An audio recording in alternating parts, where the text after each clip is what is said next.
Then రెండో బంగారు కుటుంబం పల్లెడు ధనంజయ నాయుడు. చెప్పమ్మా. నమస్కారం సార్. చెప్పమ్మా. నా పేరు ధనంజయ నాయుడు. ధనంజయ గట్టిగా మాట్లాడు. నా పేరు ధనంజయ్ సార్. నా పేరు ధనంజయ్. గట్టిగా మాట్లాడు. నా పేరు ధనంజయ్ సార్. దగ్గర పెట్టుకో, మైక్ దగ్గర పెట్టుకుంటే వినపడుస్తుంది. నా పేరు ధనంజయ్ సార్. గట్టిగా ఫ్రీగా మాట్లాడు. మీ ఇంట్లో మాట్లాడతాడు.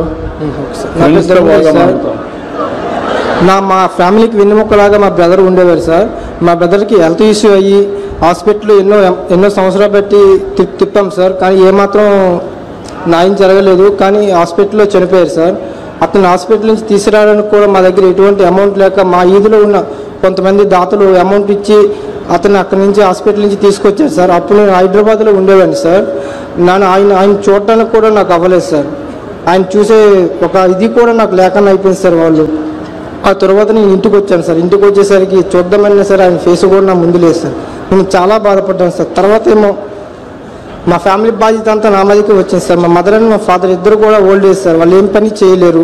మా అన్ని పిల్లలు కూడా చదువుకుంటున్నారు సార్. వాళ్ళు ఏం చేయలేరు. వాళ్ళ నుంచి నేనేం ఆశించలేదు సార్.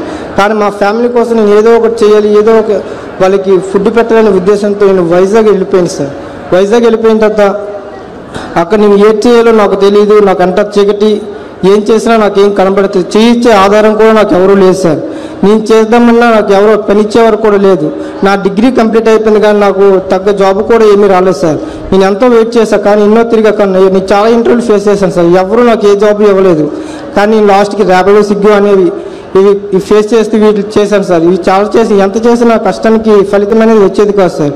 అయినా సరే నేను చీకట్లో ఎన్నో కాలం ఏడ్చాను సార్. ఎంతో ఏడ్చాను కానీ నాకేంటో ఏ న్యాయం జరగలేదు సార్. అయినా సరే మా ఫ్యామిలీకి ఫుడ్ పెట్టాలని మా మదర్ని, మా ఫాదర్ని ఒక స్థాయిలో చూడాలనుకున్నా కానీ నాకు అవ్వలేదు. మా బ్రదర్ నన్ను లిమిట్ చేయడం వల్ల నేను ఎంతో బాధపడుతున్నా సార్ ఇప్పుడు కూడా. కానీ ప్రజెంట్ మా అన్నయ్య గారు, వదిన అండ్ మా పిల్లలు కూడా చాలా దూరంగా ఉంటారు సార్. వాళ్ళు బతుకు కోసం చాలా దూరం వెళ్ళి అక్కడ ఉండి వాళ్ళకి నేను ఏమీ చేయలేనే బాధపడుతున్నాను సార్ ఇప్పుడు కూడా. మా వదిన గారు ఇక్కడికి వచ్చినా సరే తనకి కనీసం అక్కడి నుంచి డ్రాప్ చేయడానికి కూడా ఎవరు ఉండరు సార్. ఓకే అమ్మా. ఎక్కడ ఉంది ఇప్పుడు మీ వదిన? రాజమండ్రి సార్. రాజమండ్రి. అక్కడ ఏం చేస్తుంది ఆవిడ? అక్కడ కూలి పని చేసుకుంటారు సార్. ఇప్పుడు పింఛన్ వస్తుంది ఆవిడకి? పింఛన్ వస్తుంది సార్. పింఛన్ ఒకటి వస్తుంది. తమ్ముడు ఏం చేస్తా చెప్పు సార్. ఇంకా చెప్ప, బ్రీఫ్గా చెప్పు. నేను ఇలా ర్యాపిడ్ చేస్తూ ఇవన్నీ చేస్తూ నాకు హెల్త్ ఇష్యూ అనేది వచ్చింది సార్. మాకు పాజిటివ్ అని ఇది చాలా సీరియస్ కేసు సార్. ఇది 1,00,000 మందిలో ఒకరికే వస్తుంది సార్. ఈ కేసు వచ్చిన వాళ్ళకి లైఫ్ లాంగ్ మెడిసిన్ అనేది వాడాలి సార్. మెడిసిన్ వాడకపోతే వీళ్ళు ఎప్పటికీ వాళ్ళ కన్ను అనేది ఎప్పుడు డిసీజ్ అవుతుంది ఎవరికి చెప్పలేరు సార్. వాళ్ళ కన్ను అనేది ఆటోమేటిక్గా బ్లాంక్ అయిపోతుంది సార్. ఇది ఒకటే కాకుండా అయినా సరే మా ఫ్యామిలీ కోసం నేను ఎంతో ట్రై చేసి కష్టపడినా సరే తర్వాత నా బ్యాక్ పెయిన్ వచ్చేసి సయాటికా అనే ప్రాబ్లం కూడా వచ్చేసింది సార్. అయినా సరే దాన్ని కూడా లెక్క చేయగానే ఎన్నో అప్లోడ్ ఇస్తాను సార్. నేనైతే అప్లోడ్ ఇసి ఇంకా అది కూడా అవ్వట్లేదు అనేసి ఇంకా ర్యాపిడో చేసినా ఎంత చేసినా 10,000 వస్తుందనేసి వైజాగ్లో షాప్ స్టార్ట్ చేశారు సార్. 1,50,000 పెట్టి షాప్ స్టార్ట్ చేస్తే ఆ షాప్ కూడా ఈ మధ్యన తీసేశారు సార్. ప్రజెంట్ ఏం చేయాలో తెలియక మీ ఆశ్రయం గురించి వెయిట్ చేస్తున్నా సార్. మీరేం చేయగలుగుతారు? కలెక్టర్ గారు మీరిద్దరూ వర్కౌట్ చేసి అబ్బాయిని సెటిల్ చేయడానికి, ఇతని ఆరోగ్యం కూడా ఒకసారి చెక్ చేయించి సెటిల్ చేయడం. అతను అక్కడ వ్యాపారం చేస్తున్నాడు, అది అయింది. కలెక్టర్ చెప్తాను, మీరు కూడా ఒకసారి సార్ట్ అవుట్ చేసుకోండి. మీరు ఎట్ చేస్తారు చెప్పండి. అలాగే సార్. అమ్మాయి నా పేరు రవికుమార్ సార్. నేను ఈ ఊరు నుంచే జెడ్పీ స్కూల్ నుంచి 10th వరకు ఫినిష్ చేశాను. నేను ఎంటెక్ NIT వరంగల్ నుంచి ఫినిష్ చేశాను. ఆఫ్టర్ దట్ సాఫ్ట్వేర్ ఇంజనీర్గా 17 yearsగా జాబ్ చేస్తున్నాను. సో ఇక్కడ ఫస్ట్ మిమ్మల్ని కలవడం చాలా ఆనందంగా ఉంది సార్.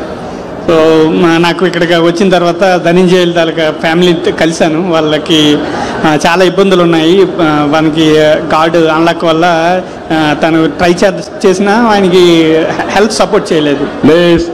కూర్చోవాలి. సో నేనేం చేస్తాను, ఆల్రెడీ ఊబర్ ఈ ప్లాట్ఫామ్స్లో చేశాడు కాబట్టి తనకైనా అప్స్కిల్లింగ్ ఏమైనా చేయగలనా అని చెప్పి ఫస్ట్ తన వైపు నుంచి నేను అది స్టడీ చేస్తాను. ఒక్క నిమిషం అమ్మా ప్లీజ్. ఎవరు లేదమ్మా. యా, తర్వాత వచ్చి వాళ్ళ పిల్లలిద్దరూ ఒకరు 8th 10th చదువుతున్నారండి. వాళ్ళకి ఏమైనా financial guidance or educational suggestions I will follow up on that sir. ఇప్పుడు ఎట్లా చేయగలుగుతాను వాళ్ళకి? మీరు పని చేయండి, మీరు ముందుకు వచ్చిన దానికి మనస్ఫూర్తిగా అభినందనలు. వీళ్ళందరికీ నేను ఒక 5 లక్షల రూపాయలు ఇస్తాను. ఆ డబ్బులు మీరు కొంత పెట్టుకొని వాళ్ళ బాగు చేయడానికి ఏం చేయాలని రిపోర్ట్ చేయండి. వీళ్ళు అతని ఆరోగ్యం ఏదైనా ప్రాబ్లం ఉంటే చెప్పండి, అది టెస్ట్ చేసి ఆర్థిక సహాయం చేయండి. ఇరండి, మీరు 5 లక్షలు ఇప్పుడు ఇచ్చేసేయండి ఆయనకు. ఈయన పేరుతో ఇవ్వండి, ఆయన గైడ్ చేసుకుంటాడు. థ్యాంక్స్. ఇలాంటి సమస్యలు చాలా ఉన్నాయి. అలాంటి సమస్యలన్నీ పరిష్కారం చేయడానికి బంగారు కుటుంబం మార్గదర్శులు. మనిషి అనేవాళ్ళు కష్టాల్లో ఉన్నప్పుడు వాళ్ళని ఆదుకోవాలి. అలాంటి ఆదుకోవడానికి ఈ కార్యక్రమాన్ని తీసుకొచ్చాం. ఈ కార్యక్రమం జయప్రదం అయితే చాలా వరకు సమస్యలు కొంతవరకైనా పరిష్కారం అవుతాయి. దీన్ని చిత్తశుద్ధిగా ప్రతిసారి చేస్తున్నానంటే దీన్ని లాజికల్గా తీసుకుపోవడం కోసం ఈ పని చేస్తున్నామని చెప్పి తెలియజేసుకుంటూ, ఈరోజు ఇక్కడికి వచ్చినప్పుడు మీరు ఇచ్చిన అవకాశానికి ప్రతి ఒక్కరికి పేరు పేరున మనస్ఫూర్తిగా ధన్యవాదాలు. జై హింద్. ధన్యవాదాలు సార్. ఆంధ్రప్రదేశ్ రాష్ట్ర చరిత్రలోనే కాకుండా దేశ చరిత్రలోనే ఒక గొప్పదైనటువంటి సంక్షేమ అభివృద్ధి సందేశాన్ని అందించిన మాన్య ముఖ్యమంత్రి వారికి ధన్యవాదాలు తెలియజేస్తూ, గౌరవ ముఖ్యమంత్రి వారి చేతుల మీదుగా మార్గదర్శులకు సన్మానం